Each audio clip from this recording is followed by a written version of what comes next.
Oh my gosh, guys, I actually woke up for this one. That's crazy.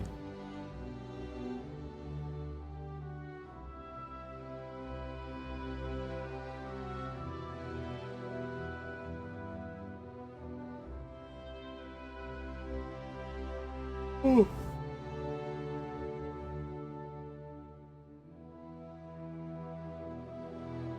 Destiny 2 Into the Light. I think they're supposed to reveal the exotic missions. I was like, there's two? I think that's what the top said. Or the twin.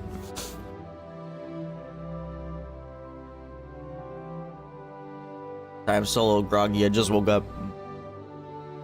I'm just glad I got up for this one, because I didn't get up for the other two, because I forgot about them.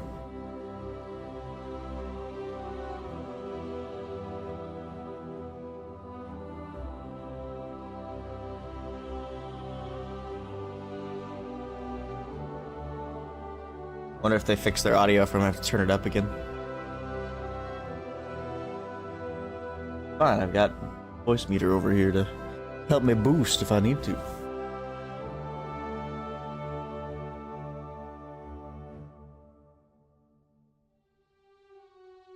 Oh goodness.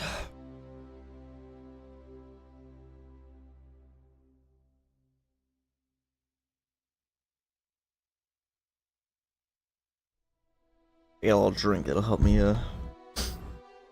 be a little less groggy.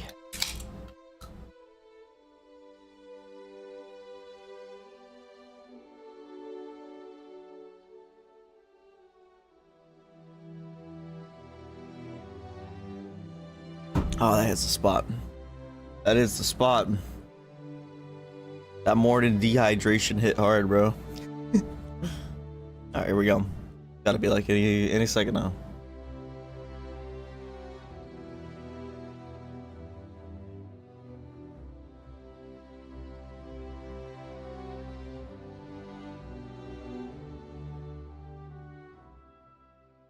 Oh, here we go. Yeah. Hello, everyone, and welcome back. It's good to see y'all. Welcome to our third of 3 developer live streams to talk about all the cool stuff coming up with Destiny 2 Into the Light. My name's Andy. I work on the social media team here at Bungie, and we've got an awesome set of topics to go ahead and cover today. But first things first, we wanted to go ahead and remind you guys of one clarification we made. For starters, all of the weapons in the Brave Arsenal will now be releasing on April 30th. So, just as a quick reminder, all those weapons will be available for you to farm over the course of Onslaught. Well, honestly, should all be available at all times, but you know, you can go that's ahead and April 30th is a lot weapons. So whether you want to go ahead and grab that recluse that you've had your eye on for so long, you've got the opportunity to go ahead and do that over the course of Onslaught. Also, there's going to be the chest up by Shaxx as well, so you can go ahead and farm some additional rolls there. But worry not, you'll have plenty of chances to dive in, grab the weapons you want, whether it be through our site's quest lines or otherwise. Those opportunities. The outbreak on the table, bro. The definitely from outbreak mission. We have a whole new set of topics to discuss today, including some reprise missions, a look at the PvP map pack, and a couple more details at the end that we'll go ahead and share with you in just a bit. But as usual, it won't just be me talking through it. So let's go ahead and tell you about the wonderful folks I have here just to my left. Some incredible developers here at Bungie. We'll go ahead and start with the gentleman here to my left. Friend of the show, one and only Mr. Tom Farnsworth, Senior Design Lead here at Bungie. Tom, welcome back. I'm back. I keep bringing me back. I know, it's coming. You're the best. We couldn't possibly let you go. No, of course, I'm the creative lead for Into the Light, but we're really here to talk about all the great work the team has done and these individuals here with us today. And we're going to talk about some exotic missions, yes, some rewards associated with them, and some PvP stuff. So let's dive in. Let's talk to everybody else here. Great stuff. We also have, now sitting just next to Tom as well, we have Rob Adams, one of the art directors here at Bungie, and kind of the person to help come up with the concept of Into the Light. Rob, welcome. Thank you. Thanks for having me. Excited to be here. Yeah, no, it's good to have you. We have a lot of fun stuff. We were talking before the show about a lot of cool stuff. We'll have plenty of fun details to dive into here in just a little bit. And of course, the one and only Willie Chang, activity designer here at Bungie. How you doing, Willie? Good morning. I'm doing well. He's got the drip, for folks at man. home that may not be familiar with you got or the your drip. work, what do you do here at Bungie, if you don't mind my asking? I'm an activity designer for Into the Light. I worked on the 0 Hour reprise. Excellent. Well, with that, we may as well start diving into the show at hand. We have a lot of cool stuff to start with. 0 Hour. In addition to, like we mentioned, some awesome reprised exotic missions, including the Whisper and 0 Hour, which will both feature, craftable versions of each weapon. But let's go ahead and start at the top with the Whisper. We've had a chance to go ahead and pull back the curtain and look behind the scenes a little bit. Let's go ahead and start from the very top. Rob, you were there when it all started. Why did Bungie make the Whisper to begin with? Well, I think in the first few months of D2, I want to say like the first 3 to 5 months, we felt like there weren't enough secrets in the game. It felt like the game was pretty well known, you know, and kind of like discovered. And it just needed some big secret to be found by the players. And we thought that that would excite our community quite a bit. Like it would just go over really well. We hoped it would at least. Yeah. And we had all this nostalgia for the Vault of Glass and Black Spindle. I mean, one day we were just sitting in a conference room and we're like, what if we just made another Black Spindle mission, but we made it a lot bigger, right? Yeah. Speaking of, we've got here on screen kind of some, if we can call it as such, original concept art, say, for the Whisper. Yeah, look at that concept art. Let's Can you tell us a little bit go. about what we're looking at here? Well, that's actually the very first whiteboard drawing when we got all excited and we ran and found a conference room and we started, you know, drawing what this could do, what we would want to build. And really, this kind of shows some of the magic formula. You know, like we had a contract, really, that we called it a contract. And this was an unspoken agreement between us as devs and the hardcore, super engaged players. Yeah. And it really was, if you can pass a test where your mind is going to be tested, your fighting, right? Yeah. Is going to be tested, and you're going to be able to pass these tests, right? Yeah. Your movement, your mind, your fighting. Yeah. If you can get past these tests, you're going to be rewarded with great power. Yeah. And that was the contract. And so one of the other things we did, and you can see it up here in the upper left, is there's a little crack, and then the path continues. Yeah. And that, you know, that's the red herring. And so we thought, well, rather than lead players by the nose and have a bunch of narrative and make it really obvious what you're supposed to do, what if they get into this mysterious place and they don't know what to do? And when they go down the path that they think is right, it's not. You know, and they go blazing right past the actual opening. And so we knew or we were pretty confident that that was going to appeal to the hardcore players, because once they learned the path, I really hope they don't remove the timer for the missions. And then we would have the videos, you know, with the walkthroughs, and it would just appeal to as they let their friends go first that first time to watch But they them might. helplessly. Also, too, is, you know, to kind of focus a little bit more on the art direction as well. I think, to put it lightly, the vibe in the Whisper is pretty intense. Can you tell us what it was like, kind of imagining that space and bringing it to life? That area is so cool. Yeah, well, we wanted this like intense mystery vibe, right? The mystery. Other than the Bring Whisper and Outbreak back. And I found this place Talking I've about never seen. I didn't talking know about existed. Whisper's concepts right now. Where does it go, right? In that mystery, and also the feeling of dread. And so, a lot of that. and it's easy to get a vibe if you listen to one type of music, for example. Right. So we were watching Stranger Things and listening to the soundtrack, and I got really into, you know, building this traversal puzzle. It has a really consistent vibe because it was just one type of music that was listened to for the whole thing. Speaks to my Hotline Miami fan inside, honestly. Also, too, is we've got another picture as well of the infamously titled Green Room as well. Dude, that room. There was a really cool anecdote you had kind of about the development process of this. What was it like bringing this kind of very iconic, I guess I'd say, Destiny room to life?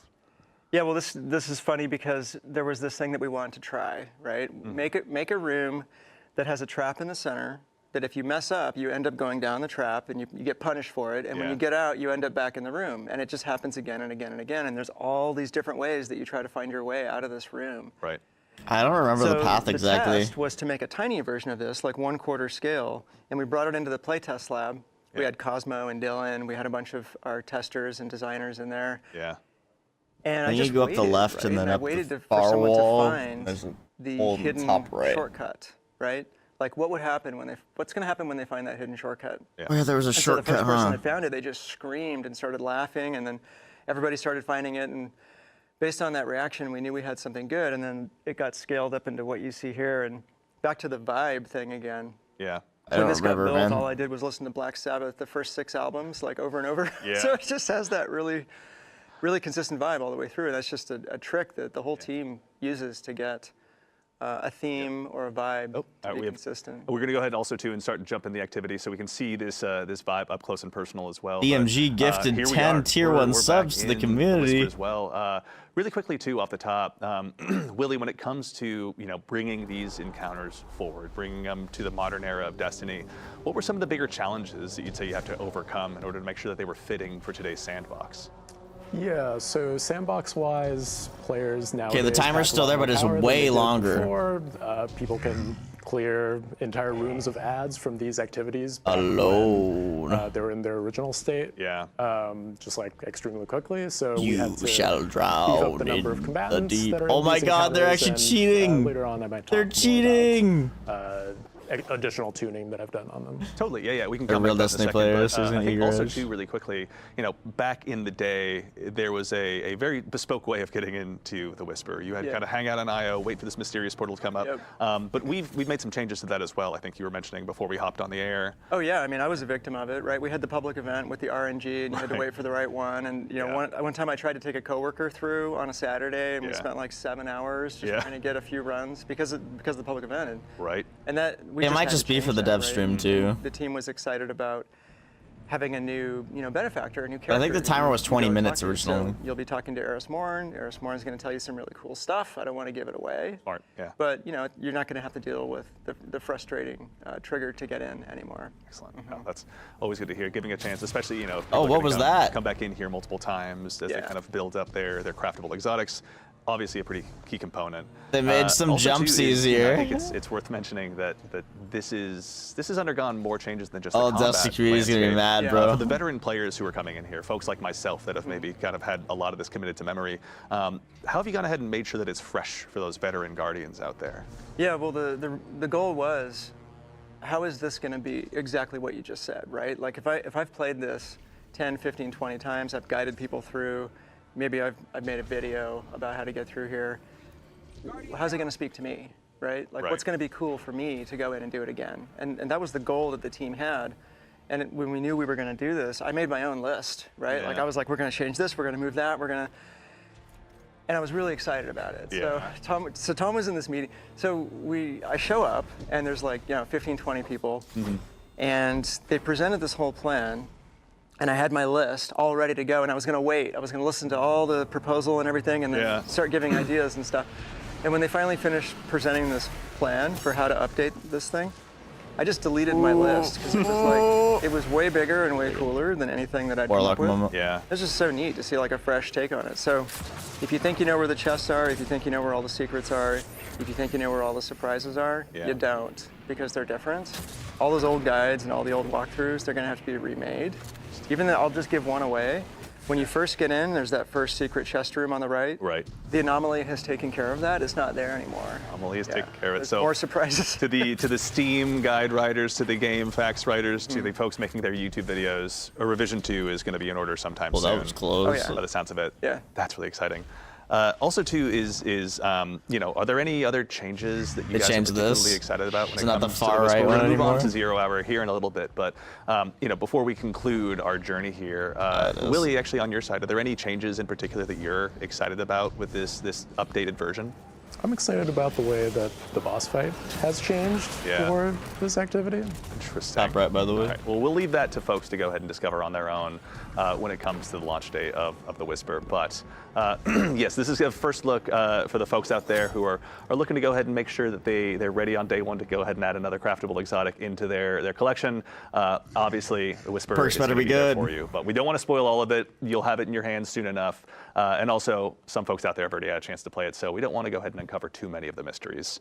Up next, we've also got, obviously, another iconic one, 0 Hour. Let's start from the top. Can you explain, Rob, the concept behind Trevor? You've obviously got an homage to him on your... I have my shirt, yeah. Yeah, absolutely. Can you tell us a little bit about what this original concept Trevor. was? So Trevor was really inspired by this. There's this Japanese game show called Takeshi's Castle, and it's been around a while. And it's great because it has all these physical challenges and people getting knocked down or flipped over and stuff and trying to get through things. And there's just a lot of comparisons to what we try to do in Destiny, and we've borrowed from that show and shows like it for a long time for cool ideas.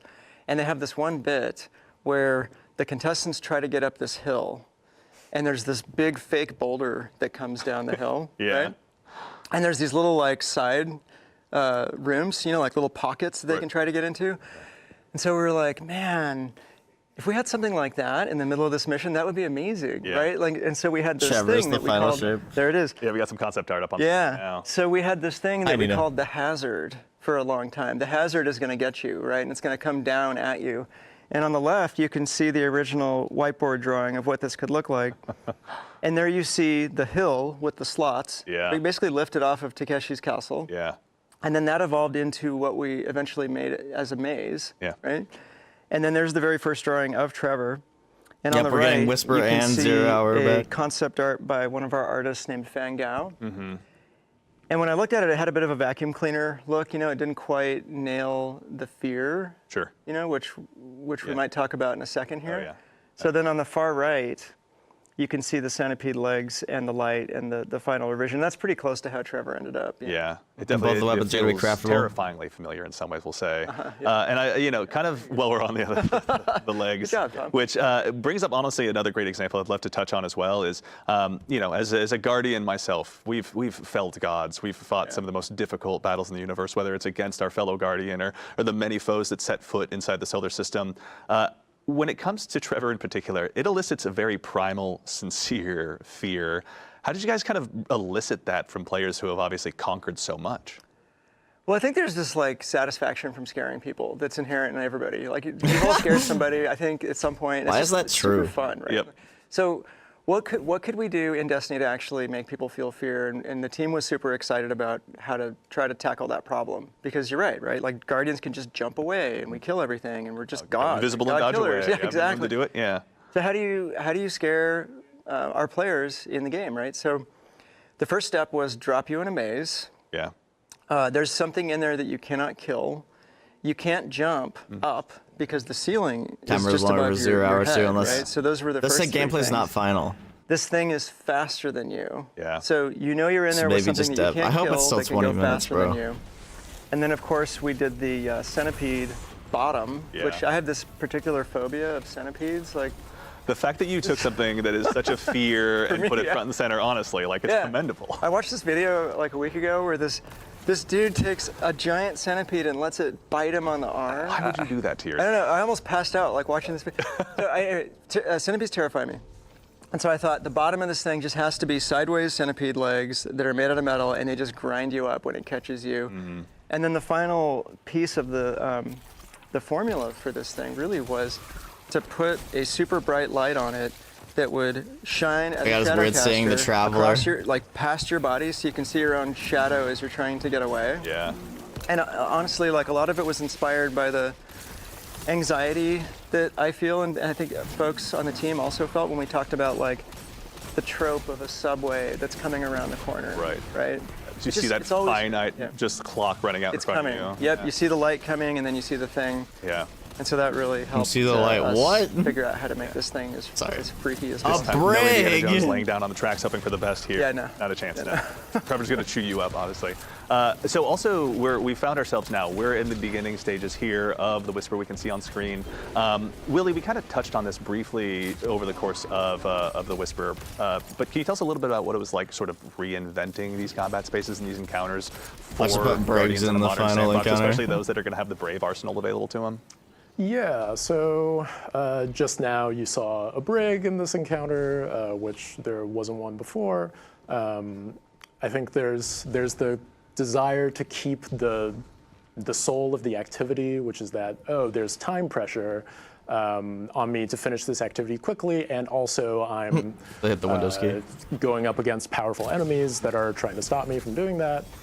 So we wanted to make sure that the combat still felt challenging, even in today's servitor sandbox, room. so we added some new combatants with the brig. It's the servitor room. And we also just increased the number of Loot combatants, Bobble failed to spawn. so that players had more to do with their more diverse and deadly tools. Yeah, Guardians have plenty of those available to them. When you were developing these combat spaces as well, were there any moments where you really thought to yourself, like, all right, this is it. Like, we've really centered in on what was great about this mission originally, but this is going to be appropriately challenging for today's Guardians. Yeah, I think the when we play tested it, and we had everybody load up with their like new maneuverability tools, their swords, their grapples, to go through the activity, and then we were expecting that like, oh, people are going to breeze through this like it's nothing, like the original 20-minute timer has to become something else. But really, all of that translated over pretty well. Like the individual sections are self-contained enough that like you can't bypass too many things by just using one new tool. Sure. The whole thing sort of still felt like 0 hour, even with your new toolbox. Yeah, that makes perfect sense. Even with, we're gonna go ahead and jump forward here a little bit as well. Just mentioned the 20-minute timer, dev tools to take a look at Trevor as well. So for the folks out there that want to reinstill that fear in themselves, now's a brief chance to check it out. Also, too, is we're in a world where, there's strand grapples, there's shatter skating. When it came to kind of redesigning these activities, or even making, I guess, alterations more appropriately on these activities, with one like Trevor, for example, what was the challenge that you kind of had to overcome with those new movement tools in addition to the combat tools that players have available to them? Yeah, I guess philosophically, I want to make sure that if people were speccing into being highly maneuverable, then I honor that choice and say, yeah, you're highly maneuverable. Like maybe you're in this hallway with Trevor. I don't want to be ground up by these centipede legs, so I'm going to sword skate through this so that I can have a little bit of speed on Trevor. But like, you still can't invalidate the challenge entirely. Trevor will still kill you if you mistime those.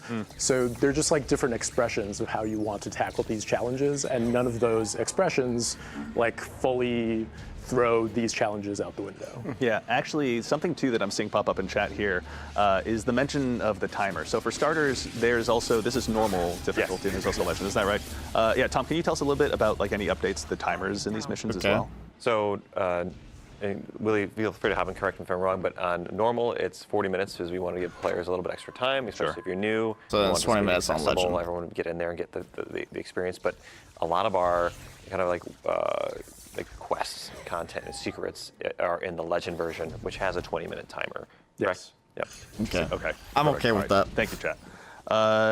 In addition to these other updates you've made, are there anything or any changes you've made in particular that you're excited about that you're comfortable talking about it here, or is it just you want players to dive in and find out for themselves? Yeah, so the whole secrets setup for 0 hour is different. You're just through the electricity? Previously we had key cards. Those have been replaced by another secret system that you'll just have to find out more about for yourself. Excellent. And I'm also proud of the boss fight in this That's right, yeah. We'll hold that one close to the vest. Players will have a chance to see that on their own and see Willie's hard work in person very soon. Now, as we mentioned at the top of the show as well, there's going to be craftable versions of these exotics, and we're going to check them out. But there was one more example that I wanted to ask you about, Rob, in particular. There was some discussion briefly about the acronym that is Trevor. Can you tell us what that stands for? Yeah, I'm gonna tell you, but I had to open my phone because it's like impossible to remember that. We all have our notes. Yeah, it's part of the game. So early on, the team we just realized we had to figure out an acronym for this because we loved the name Trevor because it was paradoxical. I went to school with a kid named Trevor who was the nicest kid in the entire school, just nice to everybody to a fault, right? So I always thought like Trevor is just the nicest name, and so paradoxically, here's this evil thing named Trevor, and we thought it was hilarious. But once we alphanumericized, is that a word? Yeah. Once we made that, we had to come up with the acronym. So the one that I had was Tracking Robotic 3-Vectored Reducer. Because it reduces, right, Tom? Like that's what it stands for? But that was our internal acronym. Yeah. And so when we went to GuardianCon and we did like a fly-through or like a walkthrough. Yeah. And so the community team thought that we should let the fans of GuardianCon decide what the actual acronym for Trevor was. And so we had like the 5 different examples, and my tracking robotic was in there. Oh, yeah. That's one of the things. I was like, please pick mine, please pick mine. I can't go back. So at the end, what they decided on, and they decided by loud applause, and it was like very obvious that this is what they wanted. The committee had spoken. It's like very obvious. Yeah. What they decided on was tame, relaxed, triple-vec roommate. Okay. So that's the official name for Trevor. Okay. It's codified. Yeah. Thank you very much to the denizens of GCX. Thank you very much for your hard work and letting us know exactly what Trevor should be called. That's really cool. I wish I'd been there for that. Okay, now we're taking a quick look at the craftable exotics as well. We're going to go ahead and start with Whisper of the Worm.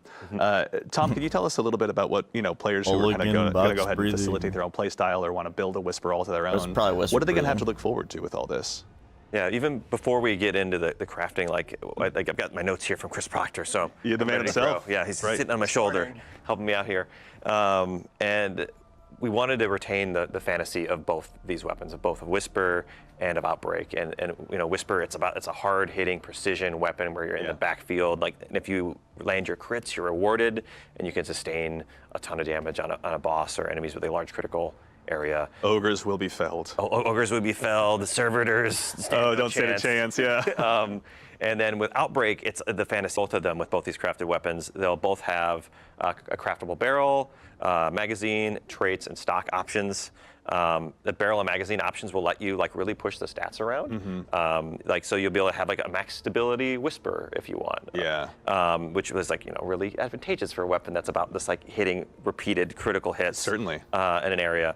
And then specifically for the perks on Whisper, and both the perks on Whisper and Outbreak are things that by engaging in our secrets week over week, and both of these exotic missions, no distractions, and light action? Is that what that is? And Whisper, it starts off with Mulligan, which is the classic perk where if you miss your shots, they get refunded. But if you upgrade it, you can get Field Prep, which will give you more shots, which equals more damage. Yeah. And then there's No Distractions, which will allow you to keep under fire, hold your aim on your target better. Certainly. And there's also Enlightened Action, which is for more forgiving reloads. So there's, I think, a lot of options for players at different play styles and different skill levels there. Yeah. And then just the kind of the cherry on top there with Whisper is that it's getting a reserves bump. So it's going to go from 18 in reserve to 24 in reserve. So you're going to have a ton of ammo to just make it a sustained damage monster, which is super exciting. So ultra precise players like myself who never miss a shot will have even more. Why are you guys laughing? Why are you? Sorry. Why is that funny? No, that's really exciting. We also we have Whisper of the Worm in addition to Outbreak Perfected now joining the pool of craftable exotic weapons. Let's take a quick look at Outbreak as well while we're here hanging out in the Enclave.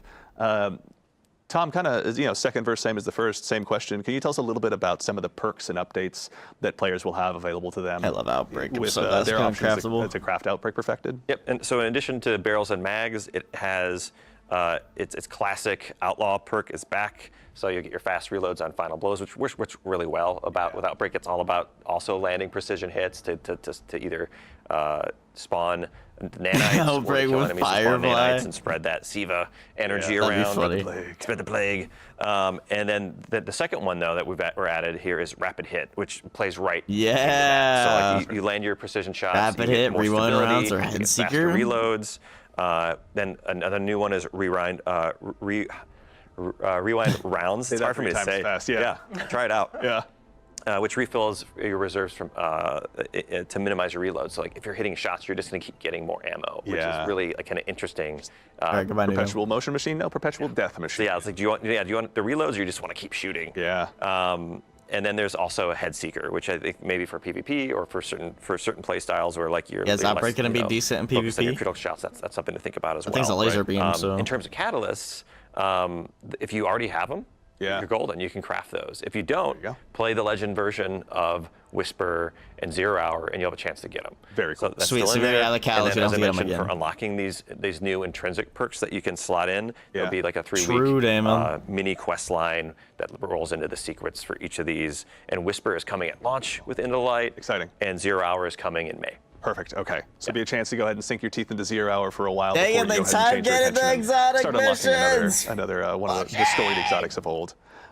Also, it's worth mentioning that there are more than just the craftable weapons available as rewards in these missions. There's some tried and true ships. Now, we were talking a little bit about this earlier, but as someone who still to this day wears 1,000 wings. You and me? Yeah, we know the feeling of getting that ship and finally having that I was there moment. The ships are making a return as well, isn't that correct? Yeah. Okay, so for both Whisper and for 0 Hour, they're coming back. Is it the exact same ship, or are there going to be changes on them? No, these are actually new assets, right? They're new ships, so they won't be the same. They won't sit in the same spot in your inventory. And They are updated to look really cool and new, and I think Cool they're new exciting. ships, Especially right? we took Dude, the old Whisper one, it scrap better be fire. drifter ship that was, I think, not really loved particularly by the community. It was literally scrapped the together Outbreak from one's spare so parts, bad. built. And so we did a really nice pass on that. So it's inspired by the look of Outbreak Perfected, and I think it looks great. I think the community is going to love it. Yeah. And then we Sweet. have the Whisper ship, 1,000 Wings. It's got a new design. So you'll still have your old 1,000 Wings. Garbage, literally. And if you have that equipped, players are going to know that you're OG and that you got it back in the day. Oh, yeah. And the new one is going to look like the new one, so there won't be any mistaking the old one for the new one. Very cool. I'm glad so they the players did who that. want to go That's ahead actually and really continue cool. to build up their collections, Yeah. there's a chance to go ahead and dive back in. Maybe Yeah. they weren't there originally, but they Yeah. want to go ahead and join the 1,000 Wings Club to a degree. Exactly. Excellent. Yeah. So it'll be a chance to go ahead and unlock those as well. Excellent. Well, I think we are actually about at the point of the show we're going to go ahead and get ready to rotate over to the PvP map pack. But for starters, let's go ahead and make sure we thank our incredible team of playtesters here, going ahead and showing off the missions for us. Ashley, Peyton, and Michael, thank you all so much. Very much. There we go. We're getting some waves from the backstage. Thank you all so much for the time. And of course, Willie, I think this is unfortunately the time now we bid you adieu to go ahead and transition into the PvP Thanks map. for having me. See you soon. Awesome. Bro, Willie, thank you Willie so was much. barely there. All right, we are now joined by another member of the Barely Bungie got to development speak. team, a staff artist here who has helped made many of the PvP maps that you've also known and loved, the one and only Mr. Cooley Callahan.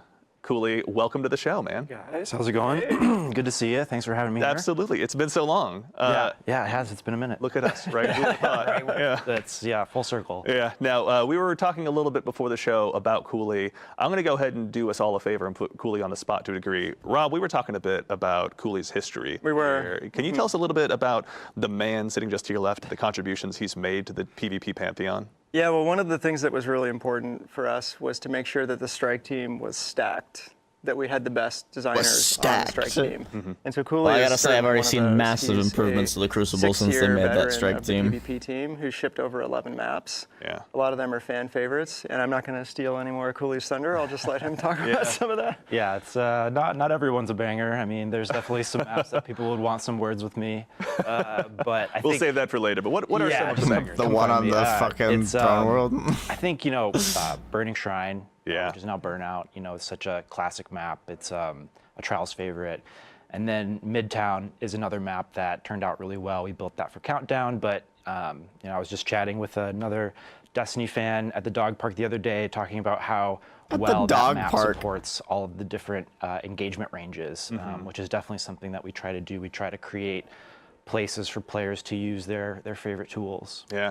Now with the maps, we're going to be looking at 3 of them today with kind of a primary focus on, you were mentioning earlier, I think it was the 3v3 kind of competitive side of things was sort of the focus for these maps. Absolutely, yeah. I think early on, Thank God. A lot of the direction that we got was we wanted to bolster that competitive gameplay experience with new maps, tweaks to the modifiers of some of the modes, and so we, in our play testing, really focused on the competitive playlist and really centered and put those experiences at the forefront.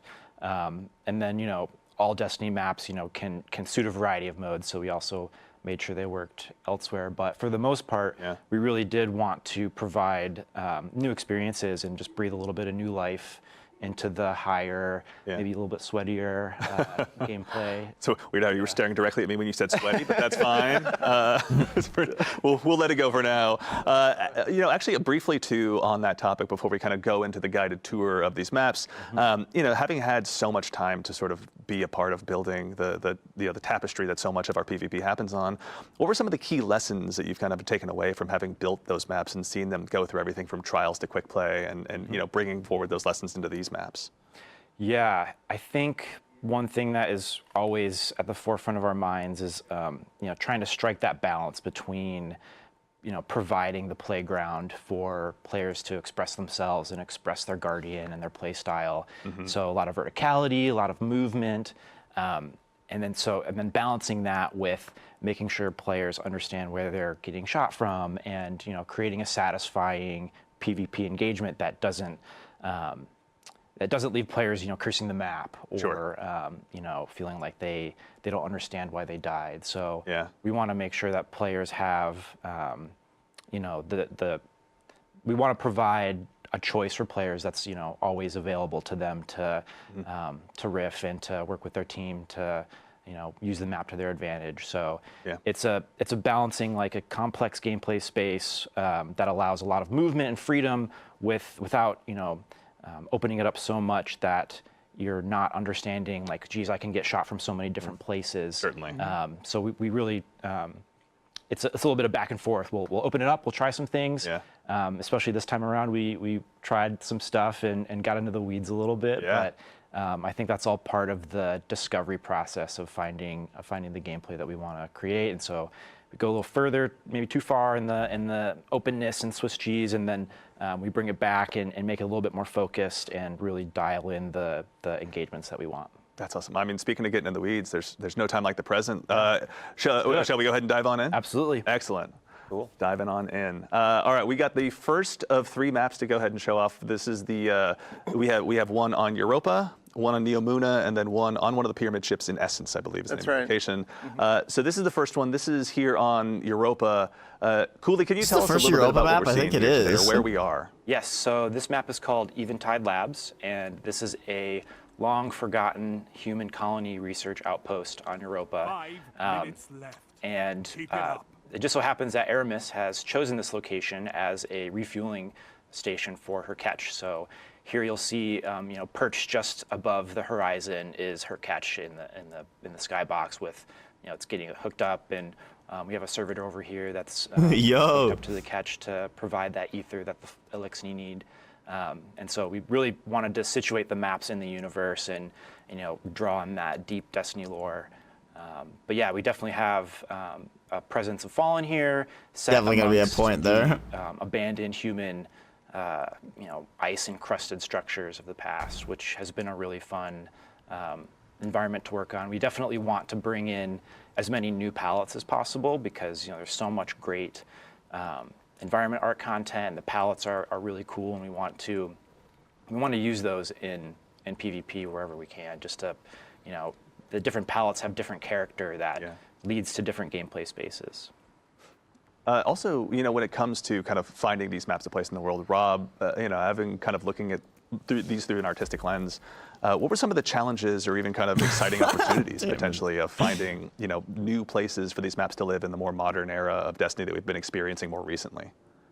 Well, this map kind of reminds me of that Tangled Shore one that they sunset. Like this, it's a major refresh to the map rotator, right? Like we're adding quite a bit of variety here.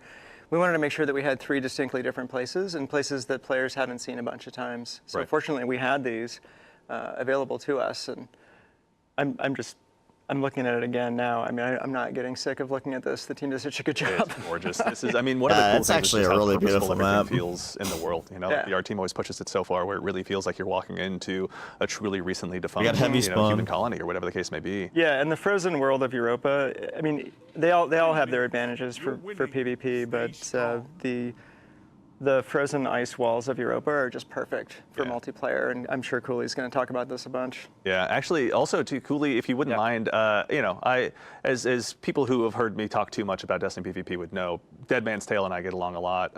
Can you tell us a little bit maybe about some of the sightlines or opportunities that I'll have to maybe rack up some additional kills as I dive into this map the first time? Totally. If long range is your thing, this spot out here is definitely the place for you.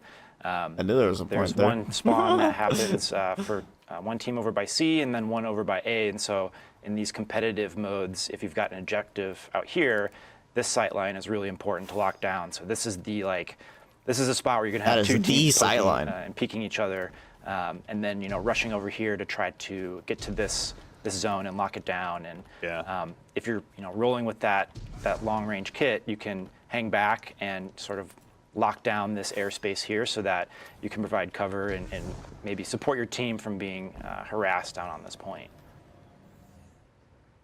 God, this and is then fantastic. We also have sort of this the sightline in the middle, which will be pretty fun. It's definitely going to be a race to for each player or each team to kind of get to this spot and that's going to be a big bright thing on the heat map. Ensure that you can push into this space and kind of control the middle. But as you can see, there's lots of ways for players to come in and flank. So if you're holding the space, you'll really not want to be here for too long unless you've got the support to do it. Yeah. Make sure you throw those grenades right off of the rip, basically, when you're coming out of spawn to try and conquer that territory as best you can. Yeah, one of the things I love about these ice caves is, you know, it provides a lot of opportunity for grenades, like trip mines, and to bounce things off of the back of the walls, and the shapes here are just really fun to play with. Awesome. All right, so this is one of 3 maps. Let's go ahead and prepare to go ahead and move on to the next one here really quickly. We've got coming up next, Neomuna as well. So finding a place, you know, on Neomuna, obviously that makes sense for PvP, probably seems pretty natural, honestly, given just like how rich and vibrant and exciting of a place it is. What was it like, you know, even starting from an artistic standpoint on this map, Rob? This was a really exciting map for the team. It's a shopping/entertainment center for the exos on Neomuna. And, you know, so there's a lot of really fun decoration, and the spaces have a lot of character to them. There's a lot of recognizable things, you know, human scale things that, you know, look relatable. And we don't always get that in all of our palettes. And so this is also an opportunity for us to have a really clean architectural map that has a lot of you know, crisp edges and you know, very flat floors. So all of definitely the more competitive players and the sort of the more PvP diehards, they really take to this map, and it's an instant hit. People are, you know, just right away pleased with, you know, how readable the map is. It's one of those maps that you play a couple times and you get it. Like, you understand that it's all about this center atrium room that is really open and kind of, you know, has this big pit in the middle, and then oh my god, this reminds me of a Halo map here, which is where a lot of objectives spawn, and there's some special ammo down here, but then there's also this place over here where the heavy ammo spawns, and you know, players will oftentimes just pop up here to do a quick check and maybe like try to get a cheeky kill on somebody who's maybe running from cover to cover. This reminds me of a Halo map, big time. Because you've got so many different angles at which you can get shot from. But that's kind of like that balance of what I was talking about before. Like, we want to provide that, but we want to make sure that it's not too powerful, or you know, it's a risk reward, right? You're making a trade-off, and you know, the players who are using the map well and who understand the map will you know, be able to use it to their advantage. Yeah, actually, also too, to kind of focus on the readability. I remember overhearing some discussions with you designers talking about the clean zone in PvP. Can you tell us a little bit about what that is and how it kind of helped inform the design of this map? Yeah, definitely. I think the clean zone is something that, you know, a lot of developers really use to sort of create this space for the player to pop, right? To like really stand out from the environment. And so for us, it's about where the player's head height is. And this map is, you know, just one of the examples of how it can really provide for a good PvP experience to have this sort of mark on the wall where you can kind of expect players to reside in. Yeah. Till they jump around and strands suspend you in the air, and you're just left there cursing the heavens for a little while. Yeah. Maybe I'm speaking on my own behalf. This is looking fantastic. Yeah, this is, I will say, one of the maps that, having done a little bit of play testing myself, I still have to give you credit for perhaps one of the most diabolical heavy weapon spawns, or heavy ammo spawns, rather, I should see, in any PvP map. Yeah, like the sheer amount of risk reward that split goes into just making your way safely, or so you think, out to that particular territory. Right. You know, as you guys were even building that balance in of these consumables on the map, Cooley, what was it like sort of having that process evolve or grow? Yeah. You know, typically when we start laying out a map, we just kind of start with control, because it's a good base point. It requires 3, you know, very well-defined combat pockets that have an objective in them. But then from there, we start mapping out the other objectives that might exist on a map, like the heavy ammo point. And I think we've kind of gravitated more toward having special ammo live next to some of the other objectives on the map, so you're not constantly having to make a choice of where should I go. But we kind of map those things out, and it's sort of a formula. There's definitely a sort of a order of operations, so to speak, of you start with, you know, these big strokes. You go to the next stage and start making sure that you've got, you know, space and combat pockets for maybe Dominion or some other game modes, and things just kind of fall into place from there. Excellent. All right, and we've got one more map to check out as well. For all the fine folks at home, we're going to continue our guided tour, and we're going to make our way over to Essence, to one of the pyramid ships, to check out the final PvP map that'll be releasing in this pack. As we're flying in, I gotta give you guys credit. Like, the space that exists inside those pyramid ships that's being terraformed by the Traveler looks just absolutely incredible. But this is the first time you guys have had a chance to really flex your muscles and build a PvP map out here. Rob, just to start from your perspective as we load in, what was it like developing this, playground for Guardians that's kind of so deep in the enemy's backyard? I think it was really tough. I remember there were quite a few iterations of this map, and I know Cooley's going to go into more detail, but like from a high level, it's a pretty inherently noisy palette. Cooley was talking about the clean zone. There's some palettes in the game that are just very visually noisy. So the geometry is noisy. They create a lot of shadow and a lot of highlights just by the geometry itself. And then the textures, the shaders that are on the geometry, those can be noisy. Yeah. And then there's the clutter of the palette. So when you have an environment with a lot of entropy and there's just rubble everywhere, there's like garbage strewn around or plants hanging down, like we often do in Destiny, we have to declutter. Some of like the European Dead Zone maps, for example, are highly cluttered. And so this was an example of one of those fairly entropic, high clutter palettes that the team had to kind of wrangle into shape. Yeah. It actually looks really cool. I'm sure Cooley's going to talk about that process because it was quite a process. Yeah. Actually, Cooley, I'd love to continue and just start there. Taking this space on a pyramid ship and kind of making it suitable for a PvP map. What was that process like from your perspective, kind of from more of a design side? Yeah, it's again a process of back and forth. We start with mass out, and mass out go fight Nezzy, bro. The simplest and cleanest a map will ever be, and from there we start developing the spatial character of the map. And one of the things we like to ask ourselves is, what is this place?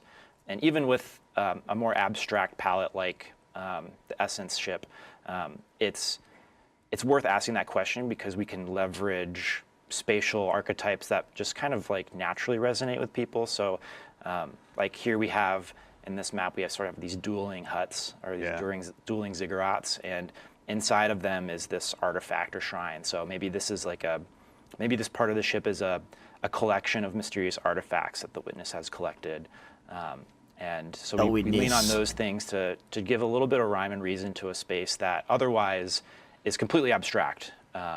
And that is also really useful for us in terms of we can make any kind of space we want. Like, we're not limited by architectural constraints, but it can be tough sometimes to orient players in the map when you don't have things like doors or like TVs or any sort of human scale architectural pieces that kind of clue you in. So yeah. It's also too I remember we were talking a little bit before the show, Rob, even about what it was like from a design standpoint and bringing in external testers to try these maps out for the first time. Can you tell us a little bit about that experience and kind of, as you I think phrased it, discovering your own blind spots? Yeah, well, we've done this before for years, really, and we did it again here, and it was, I think, really successful because it was 2 days. They ran through these maps when they were still in development. They weren't too far enough along where we couldn't make some Yo, to the Traveler. Yeah. And they found a lot of stuff. I mean, for this map, for example, we thought it was in a pretty good place. Yeah. And a lot of things were called out. They didn't pull any punches. They were honest and clear and constructive with the feedback, and it wasn't super easy to hear it all. The melee button must be when the team listened to it, Transition back to Guardian button. It was also about, they gave every feedback time we've gone to the Guardian, they've sandbox meleeed. as well. Yeah. But lots and lots of map feedback. It was incredibly useful. And, just another lesson in what we don't see. Yeah. And it's so valuable to do that. And these, I can't say who they were, but they're very well-known community players. Maybe some folks in chat, who knows? But yeah, but we really were careful about who. But if you can see the raid from here, we wanted people that would be very pragmatic. They weren't interested in their own, YouTube monetization strategy or how they particularly make content. They wanted the game to be in a great place. They wanted PvP to be in a great place for the community and for Destiny. Absolutely. Right? And they were carefully selected that way, and great communicators who could articulate the feedback. They could really speak to what they were experiencing and what we could do to fix what they were experiencing. Yeah.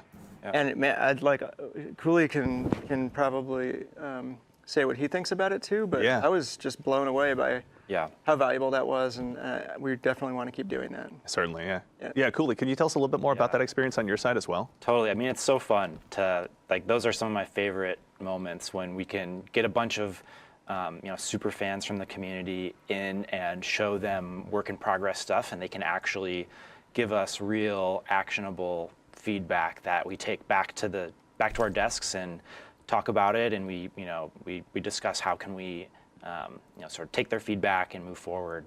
And this content is for them in a big way, right? Like we need their approval. Like we absolutely, that's our mark. That's our goal, is to create content that they're going to love playing, and that they're excited to play, and that their communities are going to get excited to play, and sort of learn together and build strategies for. That's the funnest part of the job. Yeah, I mean, also, Cooley, on your side in general, what are you most excited for players to experience once this gets out into the world with Into the Light? Yeah, I'm excited to see these maps rotate into trials. I'm excited for players to have a totally new trials experience that, is going to be a sort of an experience of discovery of these new spaces and new strategies, and for players to also, the meta isn't really formed yet. I mean, like we sort of know how the map plays, but it's always a fun surprise to see in the wild just how the map ends up sorting out and what people end up doing. And well, that heavy's way out in the open. Just watching what happens. Yeah.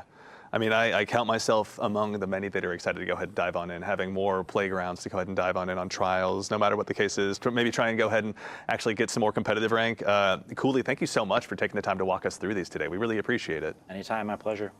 And all right, well, we'll go ahead and use that as a moment to conclude the quick tour of as well of the PvP maps.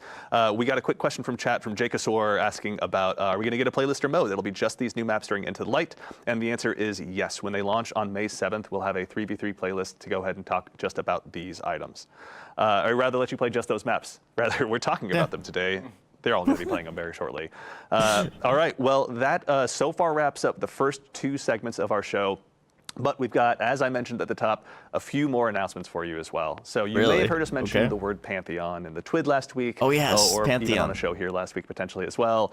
We have got a brand new raid boss gauntlet rather, starting on April 30th. Raid boss gauntlet? Now, there'll be more information about this in an upcoming TWID.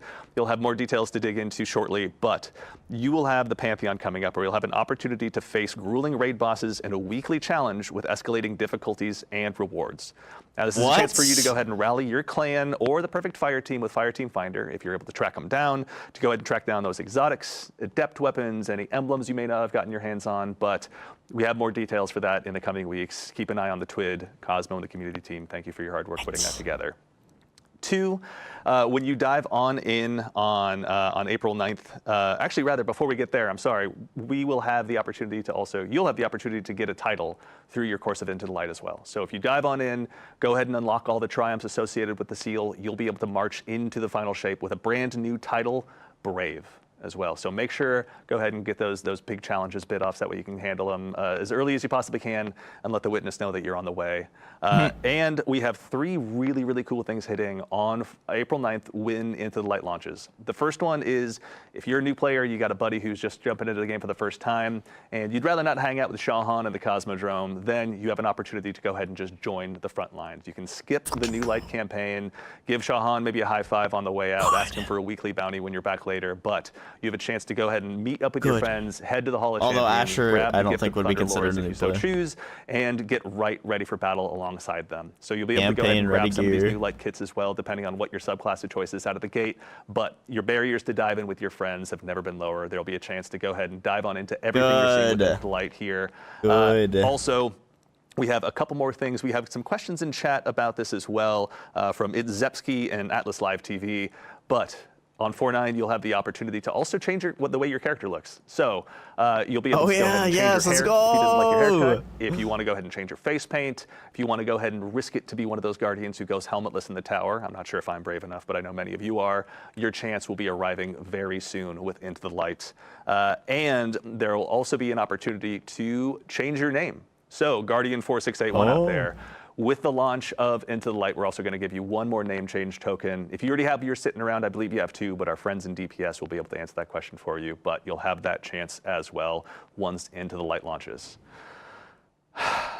Now, there's a lot, but we also have one more thing for all of you.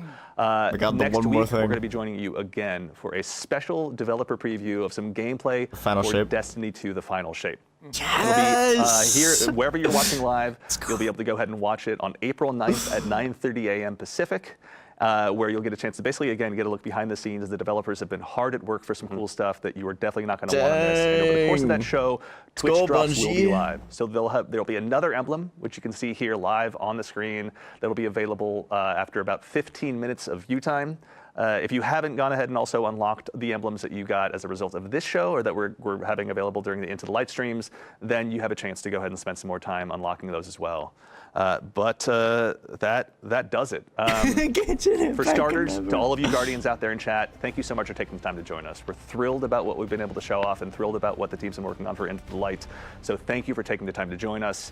Chat, we see you Into out there. the Light's looking fire, bro. Thank you very much for taking the time to be with us today. Also, it goes without saying, but we'll go ahead and do so anyway, to the incredible team here at Bungie, building Into the Light, making all of this, the teams that you guys have been kind enough to represent. Thank you all so much for all of your hard work. We're nothing without the entire teams that we have here. Teams are obviously greater than heroes, and we're firm believers in that, and you're all great examples of that whole scenario. To our play testers as well that have helped us bring this show to life, to Ashley, Peyton, and Michael here behind the scenes, thank you so much for showing off some of the cool new content, and of course all of our guests, to Tom, to Rob, to Cooley, to Willie, to Noah, to Kelsey. I'm not forgetting anyone, am I? Chris. To Chris, thank you. To the one and only Mr. Chris Proctor as well. Thank you all for joining us.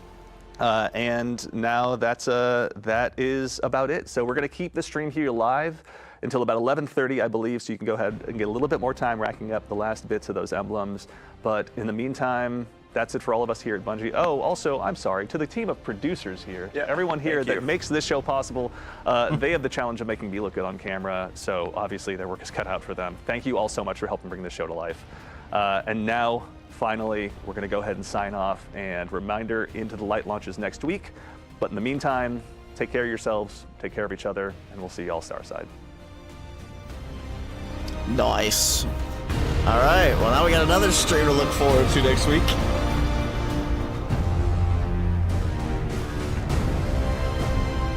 Right before the freaking update drops.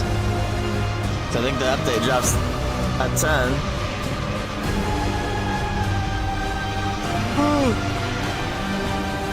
All right, well as the screen says, thanks for watching, guys. I'll probably be back later with probably Final Fantasy or something. We'll see. But yeah, thanks so much for watching, and I will see you all